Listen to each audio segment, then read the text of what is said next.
Hey guys, Sam here. Today is November the 22nd, Thanksgiving Day. So happy Thanksgiving to everyone out there. I was back on this transmission. I've got it pretty much broken down apart. I just need to do a little bit of cleaning. So I was going to get some brake fluid or brake cleaner and possibly some oven cleaner. Try to get all this stuff out here. Anyways, the update on it is I did take it to a place where they weld. It's called Metal Specialties. Excuse me, got allergies, trying to catch a cold or something. But anyways, I took it to that place where they specialize in welding metal, aluminum, stainless steel, and the guy did, I think, a fairly good job on it. I'm just gonna have to finish this face right here, kind of probably get my 80 grit roll-lock disc and just kind of finish that up a little bit. So he left a small hole there. I thought they were gonna fill it in, but he didn't. But I'll be able to drill that out in the center and retap that. And see if I can get a better shot of that. Yeah, he did weld around here and got that pretty good. So anyway, that's where I'm at on that. I haven't done anything as far as tapping it. I'm trying to get it cleaned up. As you can see, I've done a little bit of cleaning on it, and I did get a lot of that black, I guess it was burnt transmission fluid, I don't know. But in there it looks pretty bad too. And I got the bottom piece started cleaning. Still need a whole lot more to go. I didn't figure out how to use this tool, but I had a comment, and also Julian texted me some pictures. So what it does is that these little, that right there, will go in there and it'll catch on those grooves of the housing, and then once it catches on those grooves, then you turn the handle and it'll compress that retainer down there. I kind of bent the retainer plate a little, but I think I could straighten it out. I put too much pressure on it because I kept trying to get that ring off of here, and it doesn't take very much pressure just to push it down and get the ring out, but I put a lot of pressure on it because I kept thinking that it wouldn't come out, so I kept tightening it down, and then I noticed that I was starting to bend it, so I backed off, and I finally was able to get that ring off there anyway. If not, I can pick up another one. So once I got that off, then this is what they call the reverse piston. That's in there like that, and that thing wouldn't come out. I turned the case upside down, wouldn't come out. Anyway, I seen a video where you're supposed to blow air in one of these small holes, so I could have swore the video I seen was this horseshoe right here, that hole right next to it, you're able to blow air in it and it should pop out. Well, I kept blowing air, nothing would come out, so I stuck a little punch in there and I just tapped a little lightly, you know, just like that, with nothing heavy. I mean, I wasn't banging on it, I was just kind of tapping it. Maybe I thought it was kind of stuck in there with the seal, so I just tapped on it to try to loosen it up, blew air in there. It wouldn't come out. So I got that book right there, or it's a PDF file, and if you notice that's the top of the transmission housing, and he's blowing air, showing you to blow air in that top hole. So I switched my air hose blower from this bottom hole to this top hole, and as soon as I put pressure on it, that thing popped out. Didn't even take that much. I mean, I just shot air in it and it popped right out of there. There's a little, I don't know if the camera picked it up. Yeah, that's that little hole right there. That's where the air came through. And like I said, as soon as I did that, it just popped right on out.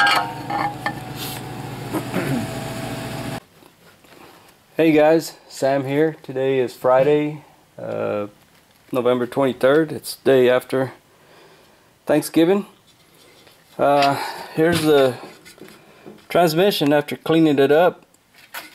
Right in here, I took my little die grinder with a roll-lock disc on it and reshaped this area here with some 80 grit. So it looked like it came out really nice. There's where the guy welded it, that piece on here. I've re-drilled it, re-tapped it, bolt goes in there without any problem. So I think I'm going to finish cleaning this thing up. I've got it pretty much cleaned. I did some engine degreaser and some purple power or something like that I got in here. Cleaned it up yesterday a little bit. I still got a little bit more to go. So I think I'm going to go ahead and stick this one in. Finish rebuilding it and use it. I know I got a lot of suggestions of upgrading to a 350 or a turbo 350 or even a 700 R4 or a 200. One person, I think it was, has suggested a 200 will go in without any modifications other than maybe the cross member. The 700 would take a whole lot more. It would take moving the cross member back, cutting my drive shaft. So for now I think I'm just going to go with this. I'm kind of hard-headed that way sometimes. I know I should probably go ahead and get a new one, but I really need to get this car going. I know I'm a long ways off still, but get it going and painted, you know, and get it where I can use it for a little bit, and then maybe later on do some modifications, you know, put a different engine in it, 350 or something, with a better transmission and everything. I mean, it's not like this car is going to be out in the road a lot. You know, it's just going to weekend cruiser up and down the street every now and then. It's never, I don't think it'll ever see the highway. I don't plan on putting it on the highway and taking a long trip. I mean, you know,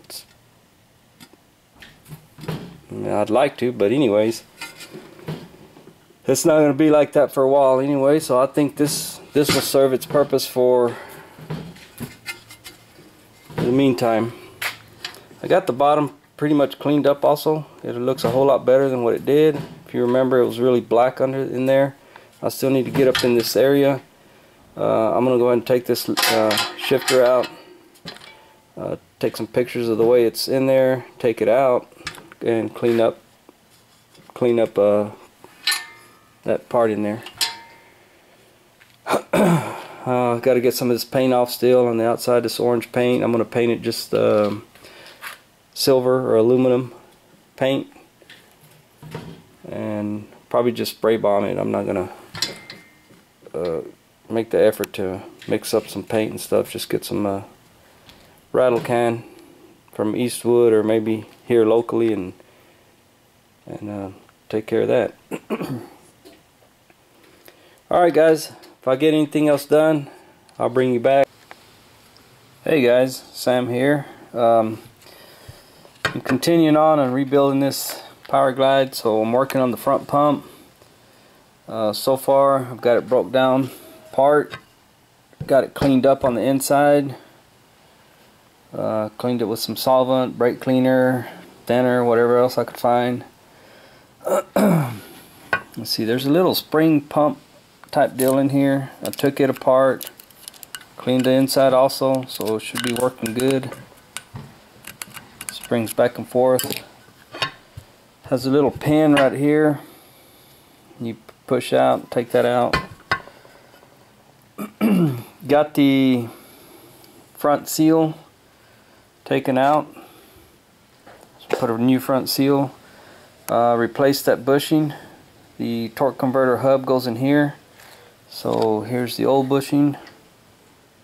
There was probably nothing wrong with this one. It said that you had maximum of 5 thousandths clearance from the inside of the bushing to the hub. When I got the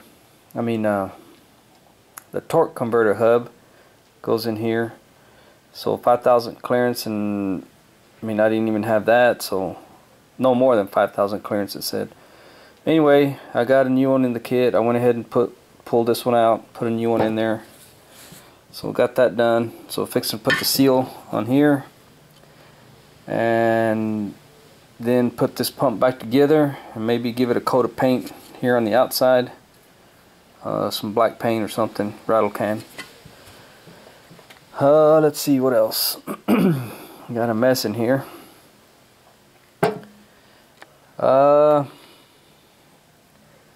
Think that's it for now, so I'll get this together and then bring you guys back.